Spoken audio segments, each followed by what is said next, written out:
नमस्कार, आप सभी का बहुत बहुत स्वागत है। मेरा नाम रूबिका लियाकत है और इस वक्त 9 बजे आप देख रहे हैं द रूबिका लियाकत शो।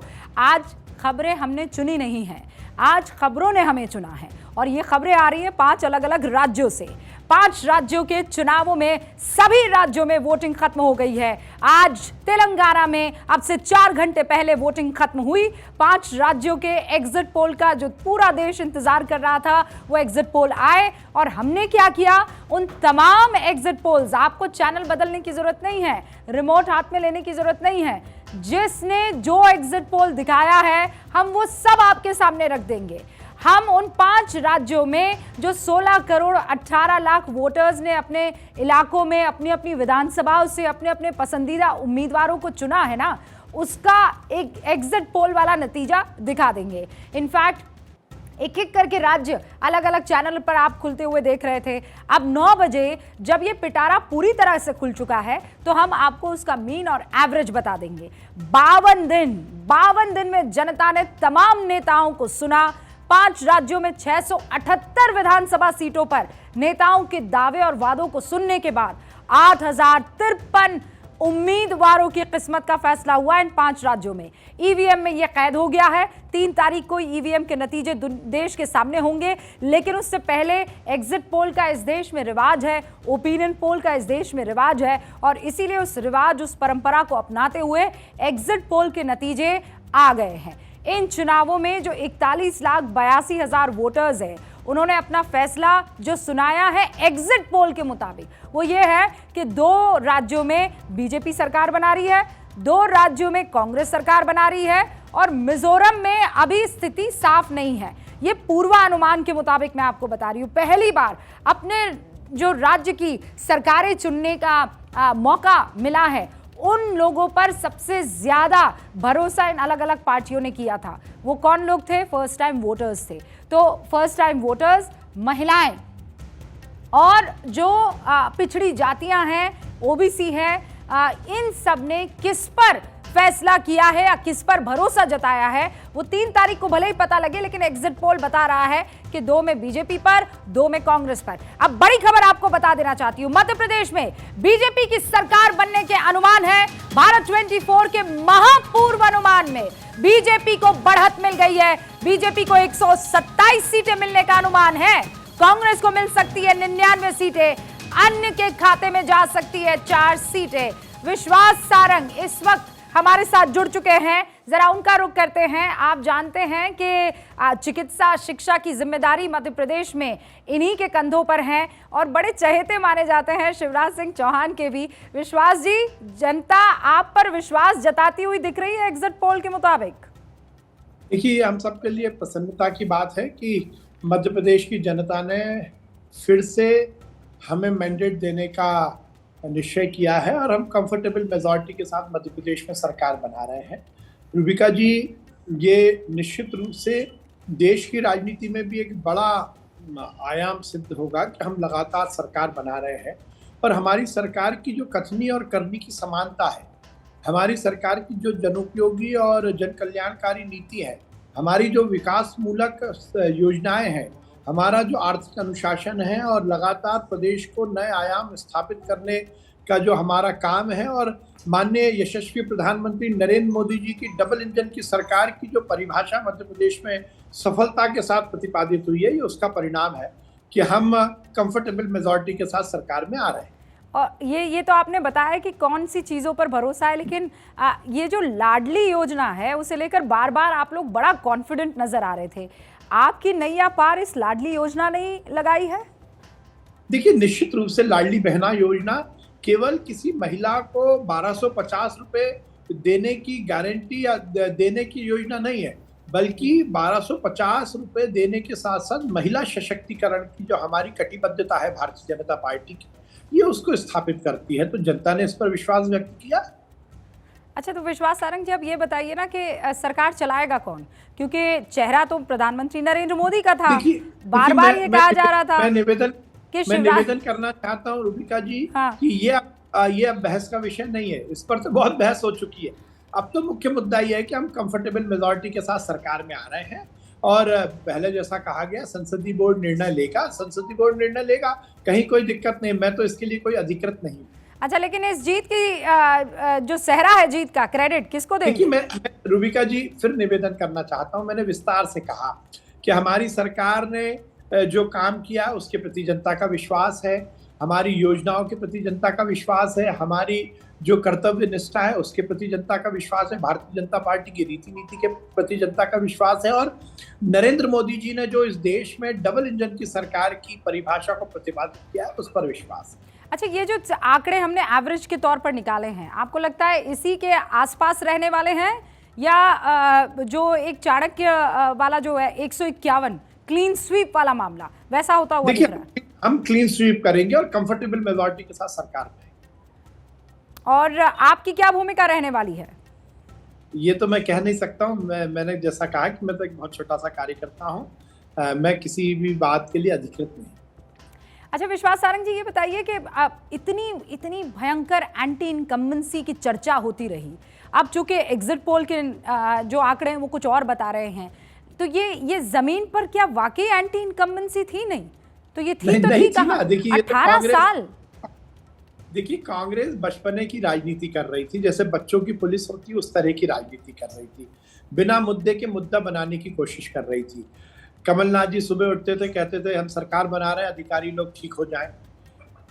प्रियंका जी आती थी जबलपुर में, कहती थी मैं भ्रष्टाचार की लिस्ट पढ़कर बता रही हूँ, फिर कहती थी मैं वो कागज भूल के आ गई। राहुल गांधी आते थे, कहते थे कि मैं हिंदू हूँ और त्रिकुंट लगाता हूँ, कोट के ऊपर जनेऊ पहनता हूँ, और उल्टी आरती उतारते थे भगवान की।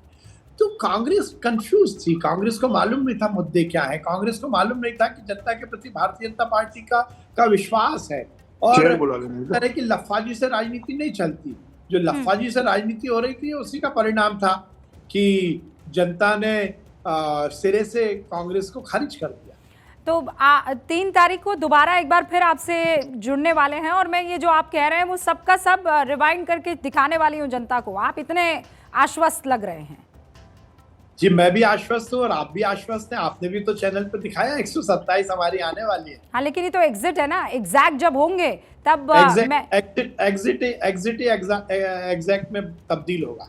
और बाकी 2 राज्यों में जहां पर कांग्रेस सरकार बना रही है, विश्वास सारंग जी, तेलंगाना में मैंने वो तो आपके आंकड़े नहीं सुने, छत्तीसगढ़ और राजस्थान में भी भाजपा की सरकार बनाएगी। मैं आपको तीनों की मिठाई खिलाऊंगा। विश्वास सारंग जी, बहुत बहुत शुक्रिया हमारे साथ जुड़ने के लिए। विश्वास सारंग यहाँ पर मध्य प्रदेश के मंत्री जो ये कह रहे हैं कि हमें पता था कि हमारी सरकार आने वाली है और कंफर्टेबल मेजॉरिटी के साथ हम सरकार बनाएंगे, आप निश्चिंत हो जाइए, ये कहते हुए नजर आ रहे हैं। इस वक्त एग्जिट पोल के जो आंकड़े हैं वो ये बता रहे हैं कि बीजेपी को 127 मध्य प्रदेश में, कांग्रेस को 99 और बाकी के खाते में 4 सीटें जाती हुई नजर आ रही है। अब छत्तीसगढ़ को लेकर आपके सामने मैं नतीजे रख देना चाहती हूँ एग्जिट पोल के। छत्तीसगढ़ चुनाव में कांटे का मुकाबला है, कांटे का मुकाबला महापूर्वानुमान में दिख रहा है। अब ये कांटे का मुकाबला इसलिए है क्योंकि देखिए छत्तीसगढ़ में जो मेजॉरिटी है वो ये बताती है कि आपको मैजिकल फिगर जो है वो 46 लाना ही लाना है, और ऐसे में जो आंकड़े दिखाई दे रहे हैं वो कांटे के मुकाबले के आंकड़े दिखाई दे रहे हैं। और वो कैसे? बीजेपी को 38, कांग्रेस को 49 और अन्य के खाते में 3। लेकिन ये जो है 38, 49 और 3, ये इसलिए आप कह सकते हैं कांटे का मुकाबला है क्योंकि यहां जोड़ भाग गुना ये सब कुछ होता हुआ दिख रहा है। 38 और यहां कांग्रेस को 49, बीजेपी के खाते में 38 है, लेकिन फिर भी अगर बहुमत जो है वो कांग्रेस को मिलता हुआ साफ तौर पर दिखाई दे रहा है। 49 सीटें यहां पर मिलती हुई दिख रही है। लेकिन बार बार जो कहा जा रहा था कि क्लीन स्वीप होगा, क्या वो, क्योंकि बहुत ज्यादा डिफरेंस नहीं है, बावजूद इसके क्लियरली छत्तीसगढ़ में कांग्रेस आते हुए दिखाई दे रही है। हमारे साथ इस वक्त जुड़ चुके हैं बृजमोहन अग्रवाल जी, जो कि पूर्व मंत्री छत्तीसगढ़ में रह चुके हैं, रमन सिंह सरकार में लगातार रहे, 15 साल तक मंत्री रहे हैं और रायपुर के दबंग नेता की छवि के तौर पर जाने जाते हैं। इस वक्त आपको स्क्रीन पर नजर आ रहे हैं। बृजमोहन जी, मिठाई खा रहे हैं क्या आप?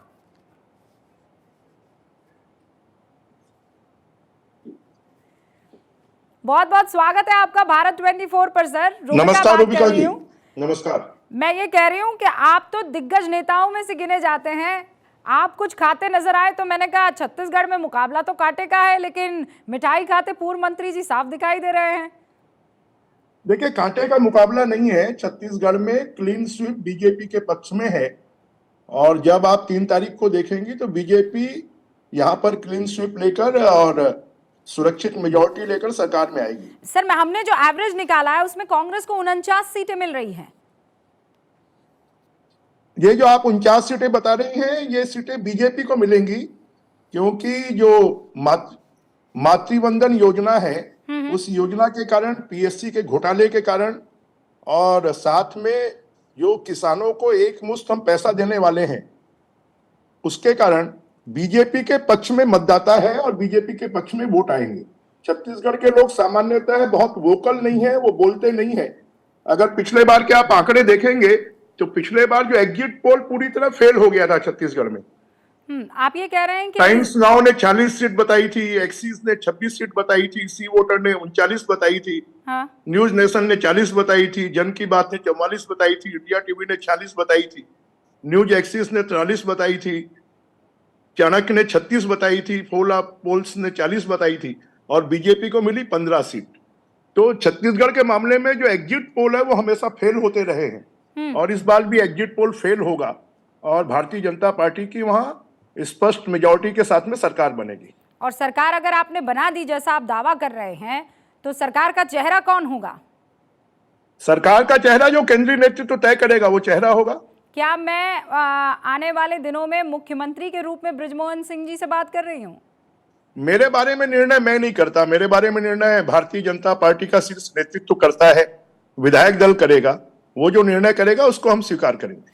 लेकिन आपको क्यों लगता है कि जितने कॉन्फिडेंट यहाँ पर बघेल साहब नजर आ रहे हैं कि वो जीतेंगे और इस बार बहुत अच्छी जीत वो लेकर आने वाले हैं, क्योंकि उनका मुकाबला यहाँ कांग्रेस वर्सेस बीजेपी नहीं, बघेल वर्सेस बीजेपी था, ये फेल होगा? आपको ऐसा क्यों लग रहा है?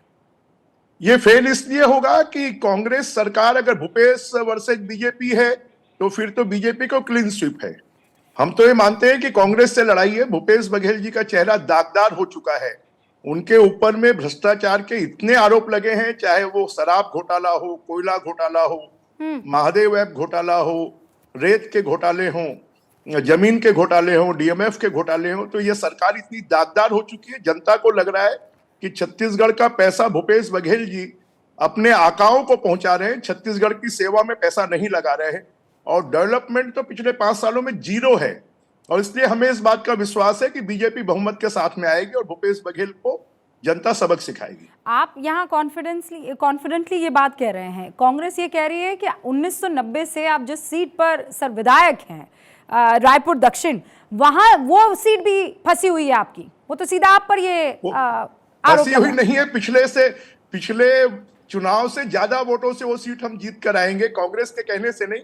आप एग्जिट पोल में निकाल कर देख लीजिए, कंफर्टेबल वोटों से हम जीत कर आ रहे हैं। बृजमोहन जी, बहुत बहुत शुक्रिया, शुभकामनाएं आपको। 3 तारीख को एक बार फिर से आपसे बातचीत होने वाली है और यही सारी बातें जो आपने कही है वो मैंने नोट की है, यही सारी बातें मैं उस दिन आपसे पूछूंगी भी और हो सकता है आप सही साबित हो सकता है आपकी बात जो आज आप कह रहे हैं वो उस दिन गलत हो, लेकिन वो दिन हम जनता और आंकड़ों पर छोड़ते हैं। बृजमोहन जी, बहुत बहुत शुक्रिया हमसे बातचीत करने के लिए। रूबिका जी, धन्यवाद बहुत बहुत। तो यहाँ पर आप सुन रहे थे बृजमोहन जी को, ये बीजेपी का एक बहुत प्रमुख चेहरा छत्तीसगढ़ में रायपुर दक्षिण से इस वक्त चुनाव लड़ रहे हैं। अच्छा, 1990 से यहाँ पर जीत दर्ज करते हुए आए हैं, लेकिन छत्तीसगढ़ में आपने देखा मुकाबला, आप भले ही पॉलिटिकल पंडित से कांटे का कह रहे हो, लेकिन कांग्रेस यहाँ पर कंफर्टेबल मेजॉरिटी में दिखाई दे रही है। अब जरा राजस्थान की बात कर लेते हैं। राजस्थान में क्या एग्जिट पोल के नतीजे बता रहे हैं? भारत 24 का महापूर्वानुमान में बीजेपी को बढ़त मिल रही है। राजस्थान में बीजेपी की सरकार बन सकती है। बीजेपी को 105 सीट मिलने का अनुमान यहां पर लग रहा है। कांग्रेस को 84 के आसपास सीटें मिल सकती है। और ये हमने अलग अलग एजेंसीज जो हैं, जो पोल करने वाली, सर्वे करने वाली एजेंसीज हैं, उनके एवरेज को निकाला तो ये सामने आया नतीजा पूर्वानुमानों का, जो ये बता रहा है कि राजस्थान 2023 में बीजेपी को बहुमत देता हुआ दिख रहा है। बीजेपी 105, कांग्रेस 84 और अदर्स के खाते में 10 सीटें जाती हुई नजर आ रही है। ये इस वक्त की बड़ी खबर है। सारे खास मेहमान हमारे साथ यहां पर बने हुए हैं। इनफैक्ट यहां न्यूज रूम से मैं आपको ये बता दूं कि हमारे साथ समीर चौगांवकर जी जुड़े हुए हैं और इस वक्त दुष्यंत नागर जी भी आपको नजर आ रहे हैं। वरुण जी भी हमारे साथ राजस्थान से जुड़ चुके हैं। अनिल जी भी हमारे साथ जुड़ चुके हैं। पैनल थी कौन करते हैं, अगर आपको ध्यान हो तो फर्स्ट इंडिया हमारी जो सिस्टर कंसर्न हमारा चैनल है, इसी मरुधरा से लगातार वो खबरें आप तक पहुंचाते रहते हैं। अनिल जी, बहुत बहुत स्वागत है आपका, स्पेशली क्योंकि भारत 24 पर हम पहली मर्तबा स्क्रीन पर जुड़ रहे हैं। लेकिन वरुण जी, 127 बीजेपी को, कांग्रेस को 99, माफ कीजिएगा, मध्य प्रदेश का नतीजा मैं आपको बता रही हूँ, 105 कांग्रेस और आप लोग जो हैं सरकार से जाते हुए नजर आ रहे हैं एग्जिट पोल में।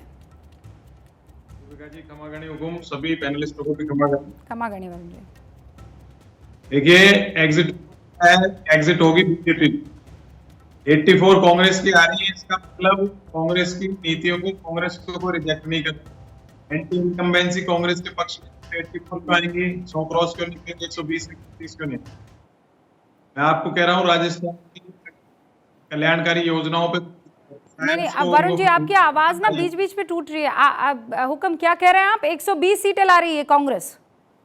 नहीं, अगर 84 आ रही है तो 120 क्यों नहीं आएंगी? इसका मतलब नहीं कर रहे, पसंद कर रही है पब्लिक। तो 50 सीटें आती, 30 कांग्रेस को रिजेक्ट कर रही है। तो आप ये कह रहे हैं अगर 84 है तो आपका अनुमान ये है कि 120 तक भी जा सकती है। जेवीएल नरसिम्हा भी हमारे साथ जुड़ चुके हैं, बहुत बहुत स्वागत है जेवीएल आपका। इनफैक्ट भारत 24 पर पहली बार आपसे मुलाकात हो रही है यहाँ।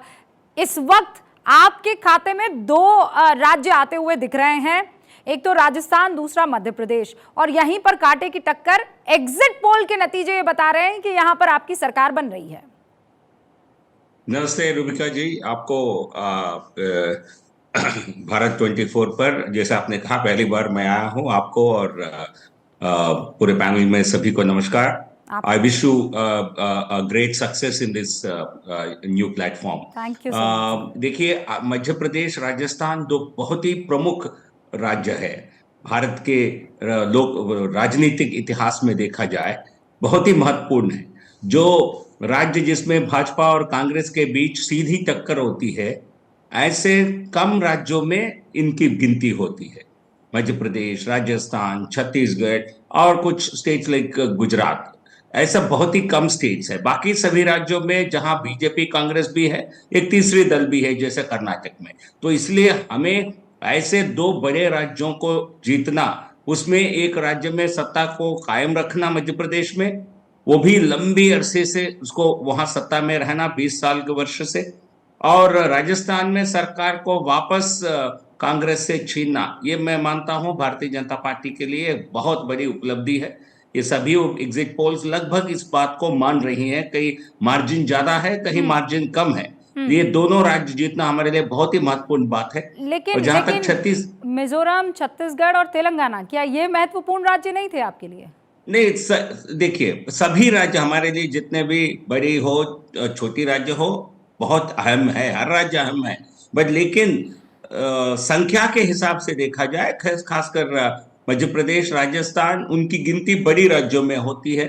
और छत्तीसगढ़ में मीडियम वाली साइज के राज्य प्रदेश है, और मध्य प्रदेश, छत्तीसगढ़ और तेलंगाना और मिजोरम नॉर्थ ईस्ट स्टेट होने के नाते बहुत ही इंपॉर्टेंट है, स्ट्रेटेजिक इंपॉर्टेंस है। बट लेकिन in terms of political contribution national seats में रिलेटिवली कम है, ये बात तो मानना पड़ेगा। तो हमारे लिए राजस्थान, मध्य प्रदेश जीतना बहुत ही, ये तो जीत की बात हो गई, हमारे लिए बहुत बड़ी खुशखबरी होगी साहब। लेकिन मैं मुझे ये बताइए, आप छत्तीसगढ़ क्यों नहीं जीत पाए, क्या वजह है? ये हमारे, देखिए, ये जीत नहीं पाए हैं, ये फाइनल आंकलन अब 3 तारीख को हम कर सकते हैं। बट लेकिन आपके हिसाब से, एग्जिट पोल के हिसाब से हम पिछड़ रहे हैं, इसका विश्लेषण करना पड़ेगा, क्योंकि हमारी पिछली बार की हार बहुत बड़ी मार्जिन से हुई थी, जबकि हमारी हार मध्य प्रदेश में हम मध्य प्रदेश में हमें ज्यादा वोट मिले थे, 2-4 सीट ही कम मिले थे पिछले विधानसभा चुनाव में। लेकिन छत्तीसगढ़ में हमारा फासला कांग्रेस और बीजेपी के बीच में बहुत ज्यादा था। ओके। तो इसलिए उतने डिस्टेंस को एक चुनाव में कवर करना चुनौती साबित होती है।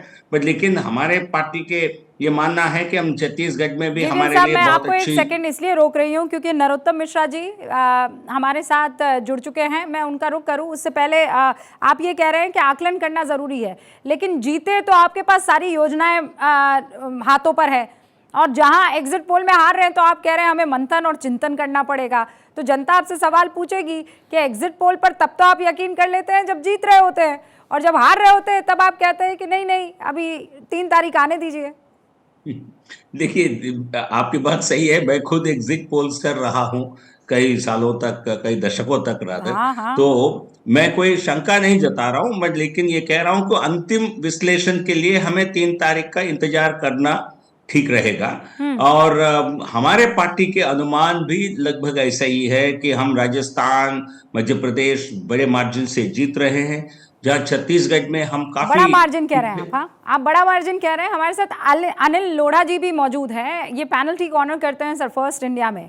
राजस्थान का सबसे बड़ा चैनल है और नंबर 1 चैनल है वो। अनिल जी, आप तो वहाँ पर मुझे लगता है कि मरुधरा में जितनी रेत के कण हैं उतने आपने आंकड़े देख लिए होंगे अब तक के। समझना अब ये है कि ये कांटे की टक्कर जो है, इसको कांटे की टक्कर बनाया किसने? वो भी तब जब राजस्थान में तो परंपरा है कि भाई इस बार आप ले लो, अगली बार इनको दे देंगे।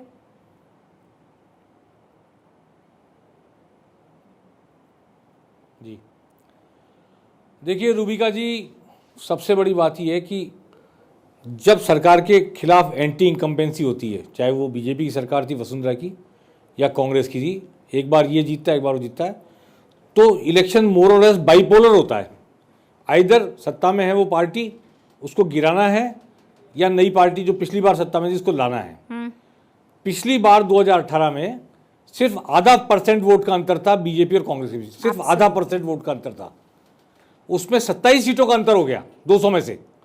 27 सीटें कांग्रेस को ज़्यादा मिली, बीजेपी को 73 मिली 200 में से, कांग्रेस को 100 मिली, सिर्फ आधा % वोट के अंतर से। तो ये आधा 1% वोट का अंतर भी बहुत कुछ बदल देता है पर सिनेरियो को। मैं ये कहना चाहता हूँ कि एग्जिट पोल कुछ भी कह रहा हूँ, हमें वाकई 3 तारीख का इंतजार करना चाहिए, क्योंकि बीजेपी में बहुत बड़ी बगावत हुई है, और बगावत में ऐसे 1 दर्जन से ज़्यादा प्रत्याशी हैं जो या तो जीतेंगे या बीजेपी को हार का रास्ता दिखाएंगे, 30,000, 40,000, 50,000 वोट लेके आएंगे। तो बाइपोलर हो रहा है अगर हमारा सर्वे, एग्जिट पोल या चुनाव, तब तो एग्जैक्टली ये आप जो कह रहे हैं सही है। लेकिन बाइपोलर के बाद तीसरा पोल भी खड़ा हो गया, एक तीसरा कोना भी खड़ा हो गया, त्रिकोण हो गया।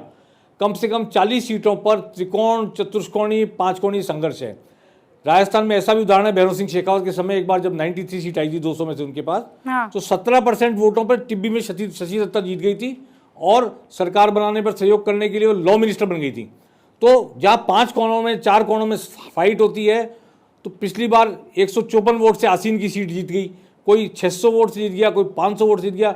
10 सीटें 1000 से कम वोटों पे जीती थी पिछली बार। अच्छा, लेकिन जिस बगावत की तरफ अनिल जी आप बड़े जिक्र मार्जिन कर से रहे हैं, जीत तब होती है जब बिल्कुल, हाँ, जिस आप बगावत का जिक्र कर रहे हैं, उसी बगावत का जिक्र बीजेपी भी करती है। तो फिर उस लिहाज से तो ये त्रिकोणीय कम और 4 कोने ज्यादा हो गए हैं कि भाई सचिन पायलट और जो सीएम राजस्थान के हैं, उनके बीच में लगातार बगावत की चर्चाएं होती रही, और वो भी टॉप 2 लीडरशिप।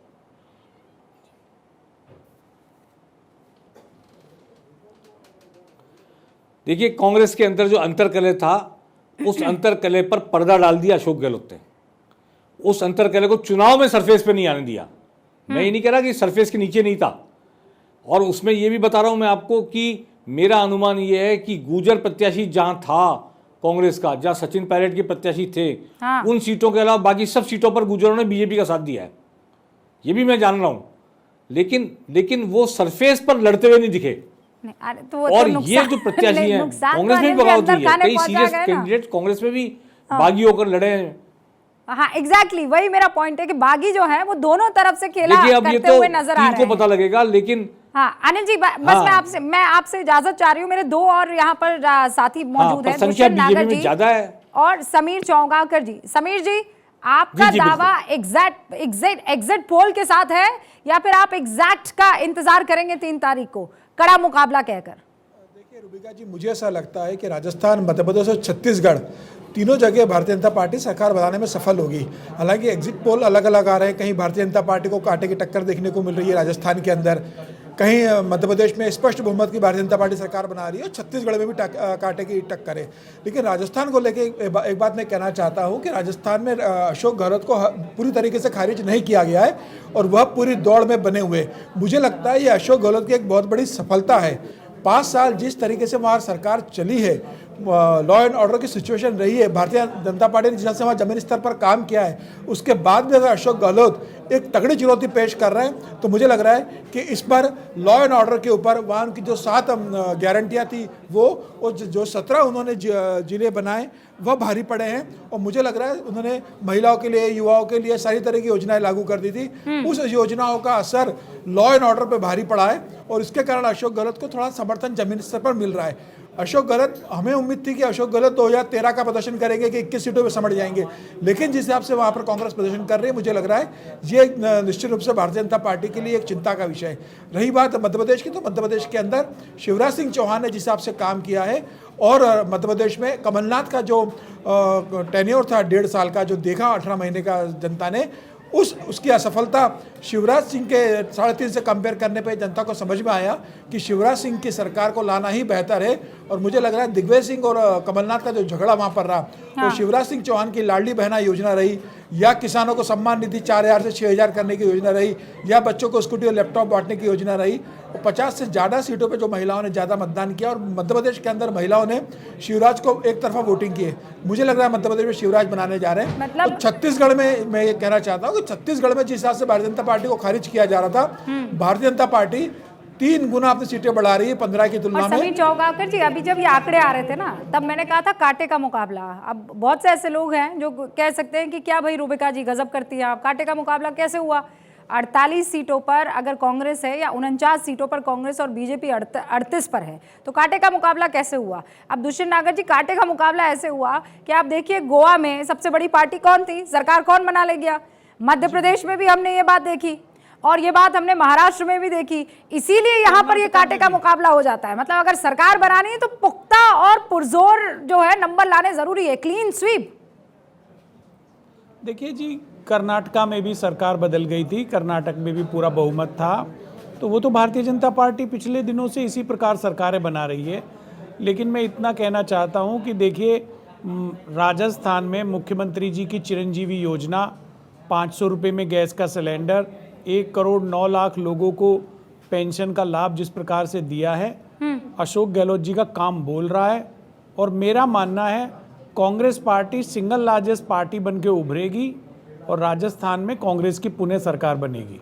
अच्छा, ये सब मैंने रिकॉर्ड कर लिया दुष्यंत नागर जी। रिकॉर्ड कर लीजिए। जी जी जी जी। हाँ, तो 3 तारीख को वरुण जी, दुष्यंत नागर जी, समीर चौगांकर जी। मैं तो हूँ 3 को यहीं, आपके यहीं। हाँ, नहीं आपको हम कहीं जाने भी नहीं देंगे ना दुष्यंत भाई, ना वरुण जी को कहीं हम जाने देंगे। यहाँ पर आप ही तो हमारा सबसे मजबूत पिलर है आज की तारीख में। लेकिन जीवीएल जोक्स अपार्ट, अगर मान लीजिए इन दोनों ही राज्यों में जैसा एग्जिट पोल के नतीजे कह रहे हैं आपकी सरकार बनती है, तो फिर पहला प्रश्न यही आएगा कि चेहरा कौन? क्या वही पुराने चेहरे, क्या वही वसुंधरा राजे सिंधिया, या फिर वहां पर शिवराज सिंह चौहान? अगर नहीं तो, क्योंकि आप लोगों ने उनका चेहरा तो कहीं इस्तेमाल किया ही नहीं, चेहरा तो सिर्फ प्रधानमंत्री नरेंद्र मोदी का है।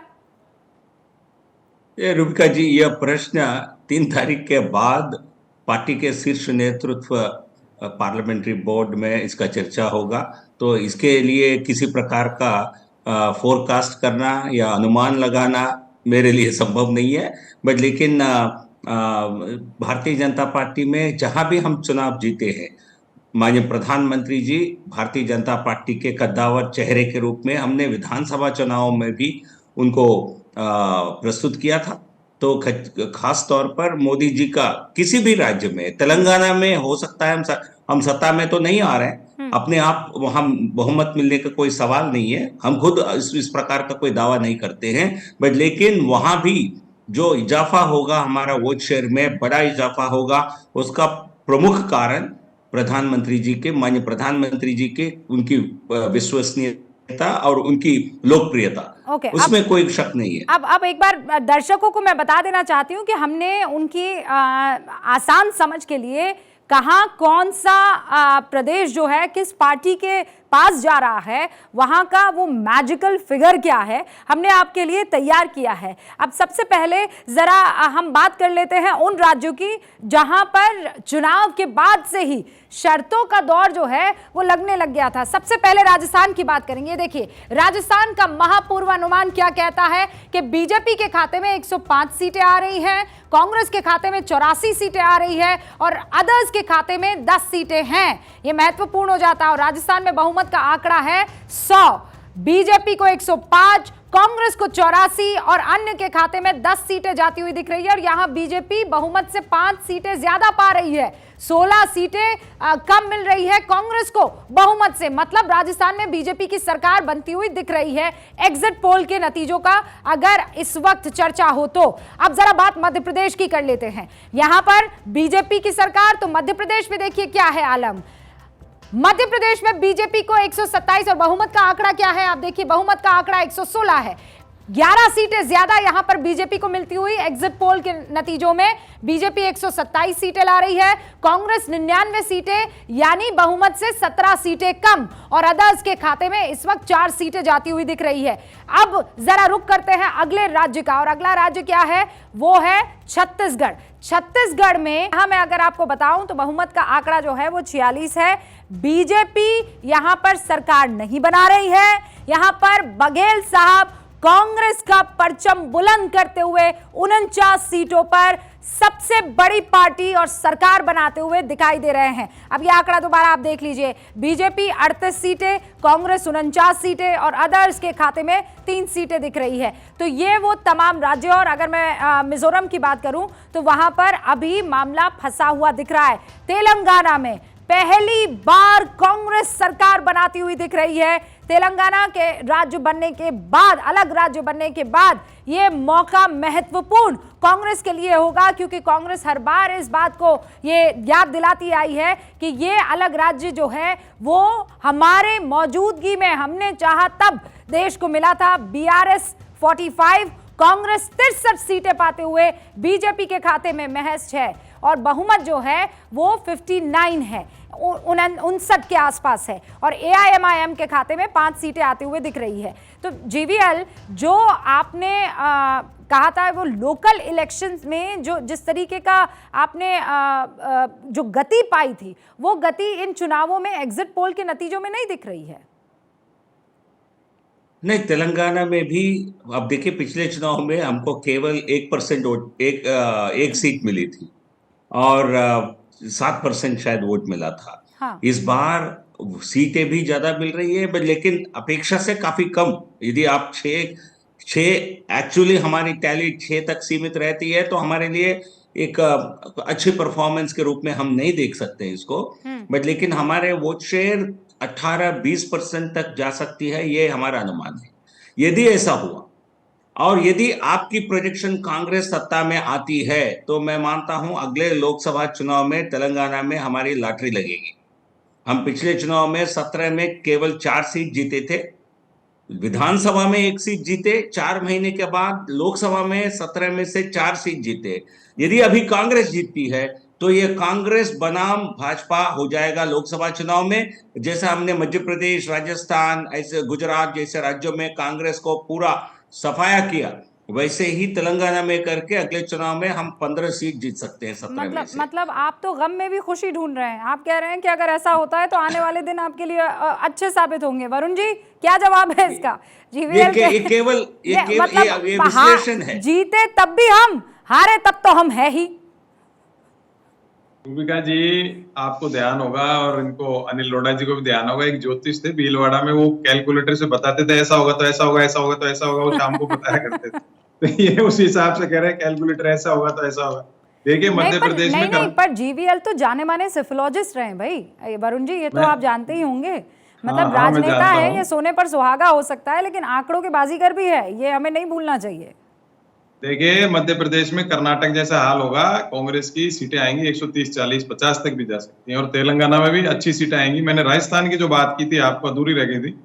राजस्थान में देखिए अगर 84 कांग्रेस के आपका अपना सर्वे बता रहा है तो 120, 130 क्यों नहीं आएंगी? क्योंकि कांग्रेस को रिजेक्ट नहीं कर रहे। 84, 85 सीटें आ रही है तो कांग्रेस के खिलाफ नाराजगी नहीं है। बीजेपी का ऐसा क्या है कि बीजेपी को 105 दे देंगे? अगर नाराजगी है कांग्रेस के प्रति तो कांग्रेस की 50 के लगभग ही सीटें आएंगी, 45, 50, और बीजेपी के 130, 40 आएंगी। तो जिसकी भी आएगी राजस्थान में, मेरा अनुमान ये है कि मेजोरिटी आएगी। बिल्कुल ऐसे जो बता रहे हैं ना अपन कि कंटेस्ट, क्लोज कंटेस्ट तो है 100 सीटों पे, लेकिन मेजोरिटी आएगी, किसी की भी आएगी। मतलब ये तय बात मेजोरिटी है। ऐसे वाली नहीं आएगी कि 105 और 84, मेजोरिटी नहीं, आएगी तो नहीं, फिर नहीं, 184 टाइप की आ जानी चाहिए, 150 पार चला जाना चाहिए मामला। हाँ? नहीं, 184 जितनी भी नहीं है।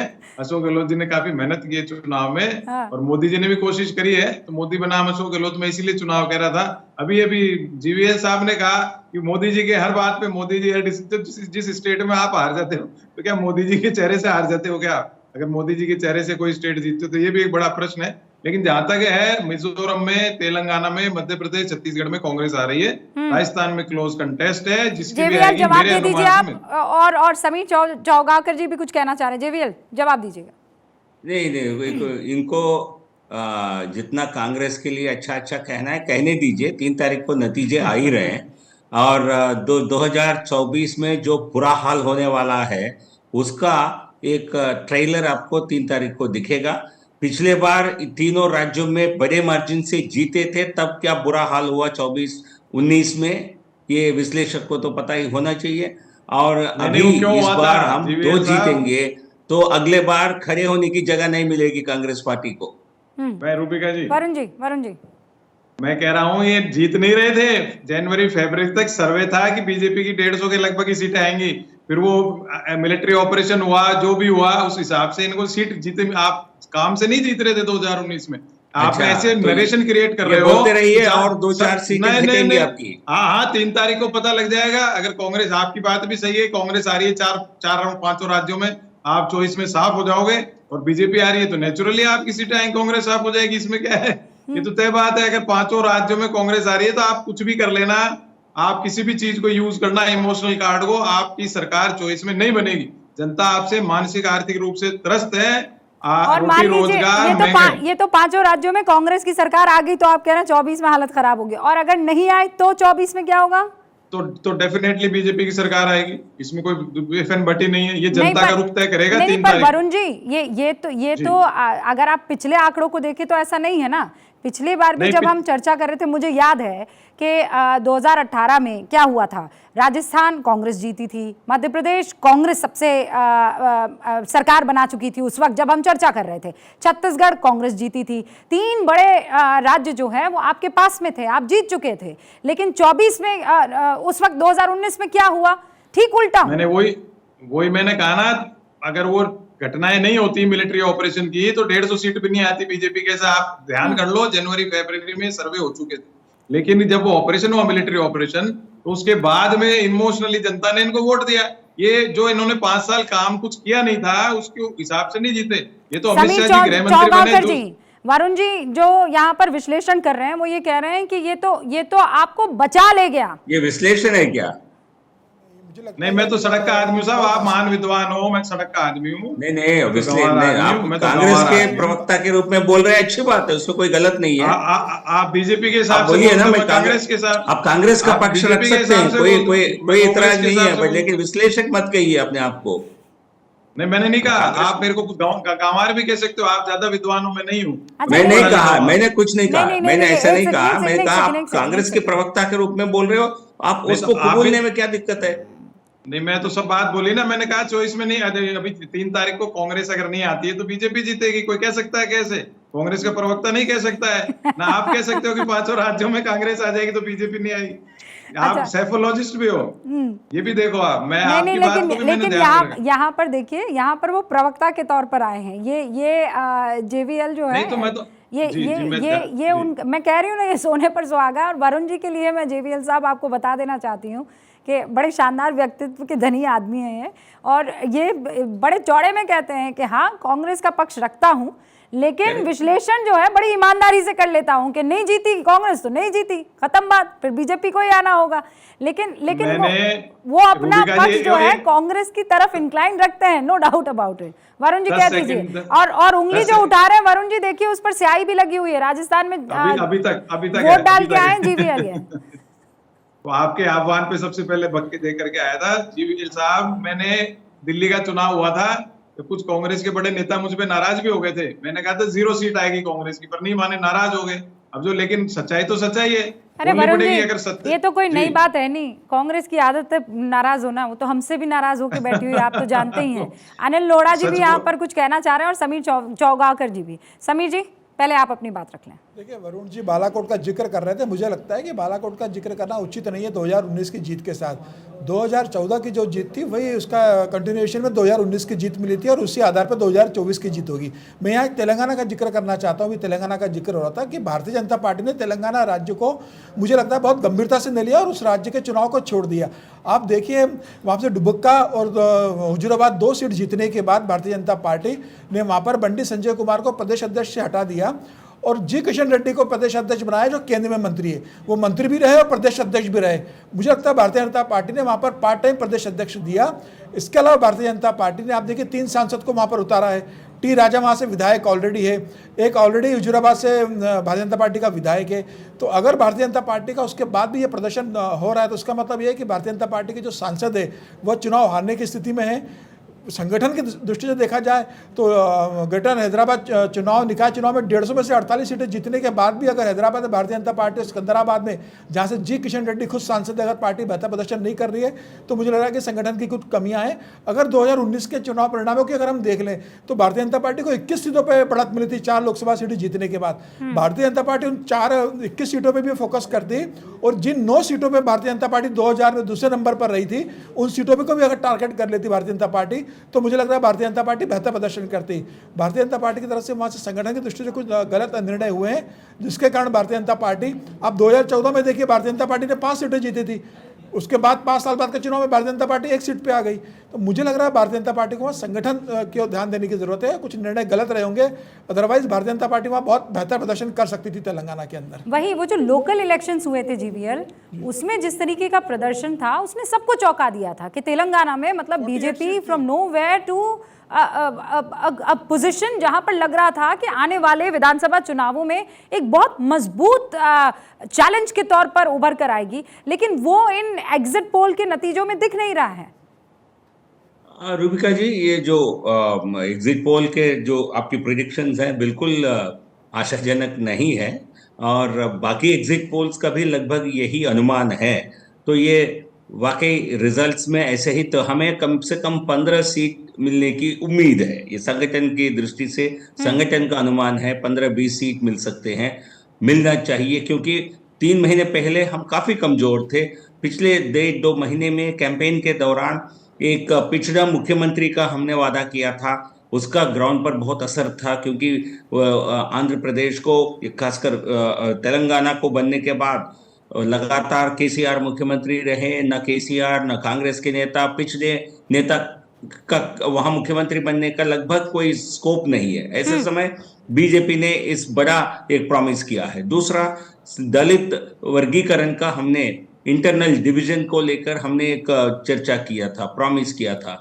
तो इनके कारण हमारे वोट शेयर काफी बड़ी है, तो इसलिए उम्मीद थी हमें 15-20 सीटें कम से कम मिलेंगे, लेकिन ऐसे 5-6 सीट तक सिमटते हैं तो हमारे लिए बहुत बड़ी एक डिसअपॉइंटमेंट रहेगा। उसका विश्लेषण करेंगे क्या कारण है जो लोग कॉर्पोरेशन इलेक्शन। अनिल लोढ़ा जी और दुष्यंत नागर जी भी कुछ कहना चाहते हैं। मैं अंतिम रिएक्शन आप दोनों से लेना चाहती हूँ। दुष्यंत जी शुरुआत आपसे करिए, अनिल जी फिर आपका रुख करूंगी मैं। देखिए, ये चुनाव एक परिवर्तन का संदेश लेके आ रहे हैं और जिस प्रकार से तेलंगाना में कांग्रेस की बढ़त है उससे लगता नहीं है कि मध्य प्रदेश और राजस्थान में कांग्रेस को कोई बहुमत से कम सीटें मिलने जा रही हैं। और जो बार बार हम 2018 से जोड़ रहे हैं कि 2018 में कांग्रेस जीती थी और फिर 2019 का चुनाव हार गई। 2019 चुनाव में देखिए राम मंदिर मुद्दा भी अनफिनिश था, फैसला नहीं आया था, राम मंदिर का निर्माण शुरू नहीं हुआ था। हिंदी पट्टी में वो एक भावनात्मक मुद्दा था। और जो बालाकोट और पुलवामा की घटनाएं थी, उन्होंने देश के युवा मानस पटल पे एक भारतीय जनता पार्टी के प्रति एक तस्वीर उकेरी। वो सारा लाभ मिला। अब मुझे लगता है कि भारतीय जनता पार्टी की ये जो एनडीए की सरकार है, एनडीए 2, इसकी शाम होने को आ गई है। अब सूरज उगने वाला है कांग्रेस पार्टी का। और जो 3 तारीख को मुझे लगता है कि आपके स्टूडियो में मिठाई सारंग जी नहीं खिलाएंगे, मैं खिलाऊंगा। ऐसा है, मुझे तो मिठाई से मतलब है सर। सारंग जी खिलाएं कि दुष्यंत जी खिलाएं, मिठाई अपने पास आ जानी चाहिए। अनिल जी एकदम हाँ, क्लियर मामला है भाई। ऐसा तो है नहीं कि आप लाएंगे तो उसमें मिठास कम होगी और सारंग जी लाएंगे तो उसमें ज़्यादा होगी। मिठाई आएगी, मोहब्बत से खिलाएंगे, हम मिठाई खाएंगे। लेकिन अनिल जी, इस वक्त क्या आप ये मानकर चल रहे हैं कि ये जो एग्जिट पोल के नतीजे हैं, ये ठीक है, चर्चा करने के लिए बढ़िया है, लेकिन असल मामला कांटे का है मुकाबला?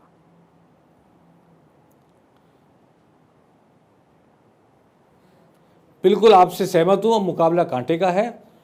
और हो सकता है ऐसी स्थिति आ जाए कि जो तीसरा पक्ष है, पहले 26 सीटें थी, 200 में से 26 सीटें थी, निर्दलीय, बसपा, हनुमान बेनीवाल की पार्टी, सीपीएम और बीटीपी 26। मेरा अनुमान है कि ये 26 से कम फिर नहीं रहने वाली है। ऐसी स्थिति में जो बागी निर्दलीय बन के आएंगे, वो किसी न किसी पार्टी को सहयोग देकर सरकार बनाएंगे, ऐसा मुझे लग रहा है। अरे बाप रे, दूसरी बात मैं कहना चाहता हूँ, जो अनिल जी, दूसरा मेरे पास मुद्दा वक्त होता की था, कमी है, हम बांग्लादेश की लड़ाई के बाद कांग्रेस को कैसी मेजोरिटी मिली थी? हाँ, बोल दीजिए। अब मैं इतना वक्त ले लूंगी सर, चुरा लूंगी मैं। नहीं, मैं तो सिर्फ 1-2 लाइन में बोलूंगा बात कि बांग्लादेश के बाद जो कांग्रेस को मेजोरिटी मिली, जो राजीव गांधी के असैसिनेशन से पहले वोट डले थे और असैसिनेशन के बाद वोट डले थे, उनमें सीटों में दिन और रात का अंतर आ गया। जो 9-11 के बाद, सॉरी, जो बम्बई का हुआ था 26-11 उसके बाद, 24-11 के बाद, 26-11 उससे पहले और बाद में होने वाले चुनाव, हाँ 26-11, क्षमा करें, हाँ मेरे को, मैं हो रहा हूँ। और इधर ही जो बालाकोट में जो हुआ, जो विषय राष्ट्रीय स्तर पर मानसिक उद्वेलन पैदा करते हैं और देश को गर्व का या किसी जीत का एहसास दिलाते हैं, वो फिर चुनाव को प्रभावित करते ही हैं। Apart from party level, party line, लोग जाकर वोट देते हैं। और जो पार्टी इन पावर होती है, करके दिखाती है सरकारें, उन सरकारों की पार्टियों के पक्ष में लोग, निर्दलीय लोग भी जो किसी पार्टी के तो खड़े हो जाते हैं। तो सबसे बड़ा खेला तो वही करते हैं ना, वो जो स्विंग वोटर्स विचार होते फैलाने हैं, वाली, उद्वेलन फैलाने वाली और होती है। अब वक्त जो है इंतजार का है। मतलब संडे जो है, वो उससे उद्वेलित होते हैं। संडे सर हम लोगों के लिए तो फंडे रहेगा, है ना सर? आप हैं, मैं हूँ, बाकी जीवीएल के लिए, दुष्यंत जी के लिए और समीर चौगाकर के लिए भी फंडे रहेगा, और वरुण जी, इन सब के जो है 3 तारीख को मुझे चेहरे देखने में बड़ा आनंद आएगा। एक चेहरा मुस्कुराता हुआ होगा, एक चिंता की लकीरों के साथ होगा, क्योंकि ये दोनों ही चेहरे लोकतंत्र की मजबूती को दिखाएंगे। आप सभी का बहुत बहुत शुक्रिया जुड़ने के लिए। तो हम तैयार हैं 3 दिसंबर के लिए। फिलहाल पूर्वानुमान, और ये पूर्वानुमान बता रहे हैं कि देश की जनता ने 2 राज्यों में बीजेपी पर भरोसा किया है, राजस्थान में और मध्य प्रदेश में, छत्तीसगढ़ में कांग्रेस पर भरोसा, तेलंगाना में कांग्रेस पर भरोसा, मिजोरम में कांटे का मुकाबला अभी नजर आ रहा है। ये पूर्वानुमान है, लेकिन एग्जैक्ट क्या होता है, 3 दिसंबर को बड़ी कवरेज लेकर हम आपके सामने हाजिर हो जाएंगे।